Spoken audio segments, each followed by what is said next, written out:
বেনাপোল আন্তর্জাতিক চেকপোস্ট দিয়ে প্রতিদিন প্রায় ১,৫০০ যাত্রী যাতায়াত করেন।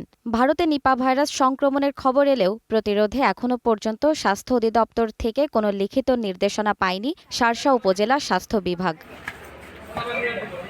করোনাকালে স্থাপিত আধুনিক থার্মাল স্ক্যানার দীর্ঘদিন ধরে অকেজো পড়ে আছে। ফলে ইমিগ্রেশন স্বাস্থ্য পরিচর্যা কেন্দ্রের স্বাস্থ্য সহকারীরা হ্যান্ড থার্মাল স্ক্যানার দিয়েই ভারত থেকে আসা যাত্রীদের শরীরের তাপমাত্রা পরীক্ষা করছেন।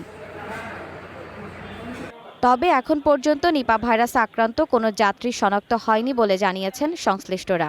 থার্মাল স্ক্যানার দিয়ে হচ্ছে যে প্রত্যেকটা যাত্রীকে স্ক্যান করা হচ্ছে, আর এখানে ডিজিটাল থার্মাল স্ক্যানারটা ছিল, এটা যান্ত্রিক ত্রুটির কারণে এটা এখন অকেজো অবস্থায় আছে। এটা আমরা ঊর্ধ্বতন কর্মকর্তাদের জানাইছি এটা মেরামতের জন্য।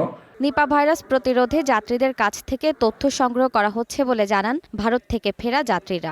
চেক করলে জ্বর মাথা ব্যথা আছে কিনা, মাস্ক কেন পরিনি এটাই জিজ্ঞেস করলেন। এখানে জিজ্ঞেস করলেন যে আপনার ঠান্ডা জ্বর মাথা ব্যথা কোনো প্রবলেম আছে কিনা। আমি বলছি আমার কোনো প্রবলেম নেই। নিপা ভাইরাসের জন্য আমরা চেকিং করছি। ভারতে নিপা ভাইরাসে আক্রান্তের খবর থাকলেও দ্রুত ব্যবস্থা নেওয়ায় পরিস্থিতি নিয়ন্ত্রণে রয়েছে।